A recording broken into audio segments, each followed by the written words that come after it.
What's up guys, Chris here from Mainely Mesh, and today I'm going to teach you how to string a third string. What you're going to need is a head with a top string and both sidewalls strung, and a little throat lace. Basically I just used a cut section of a shooting string. Some places will include their own little throat lace. There are a lot of different ways to attach a throat lace. The method I'm teaching you today has to do with a long line of trial and error over the years. Part of it is based on ball retention for my hunches and what I've seen in my play. Part of the rest of the influence comes from just spreading out tension throughout the bottom of the pocket so you're not adding too much wear and tear to the mesh down there.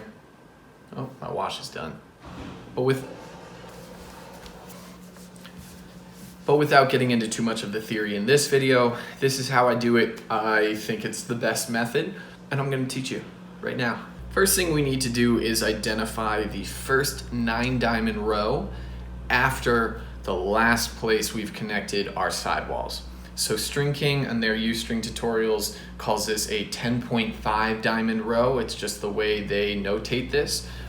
So what they consider to be whole numbers are 10 diamond rows and half numbers are 9 diamond rows. I just call them 10 and 9.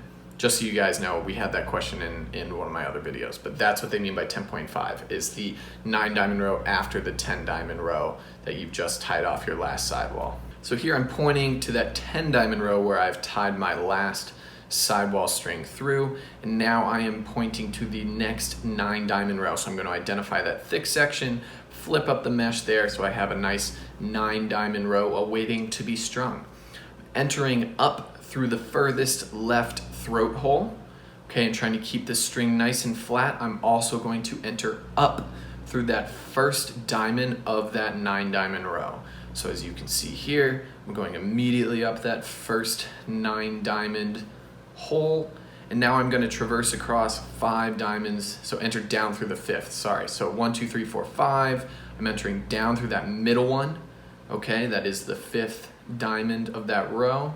Now I'm going to kind of turn that string over so it lays nice and flat and loop around the back side of this throat hole. It's a little important, I won't explain the theory behind it. So now, without going through any other pieces of mesh, I'm going to immediately exit from the inside out of the 3rd hole. So as I pull it tight here, you can see I'm just kind of looping across that plastic and now folding the string up so it mirrors what I just did. Now I'm going up through that 5th hole again, so that same exact hole of mesh that I went down through, traversing across to the last diamond, okay?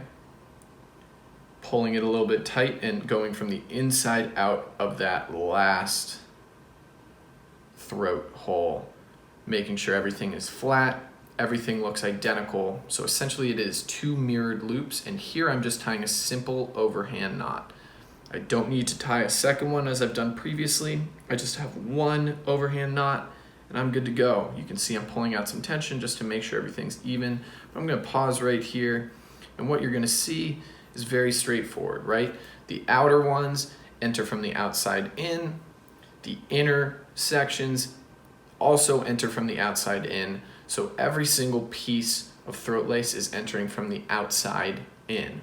It looks a little bit different, but that's what you need to know. I know this probably won't be the best tutorial of this whole series. This is something that's a little bit finicky. There's a lot of logic, I think, behind it.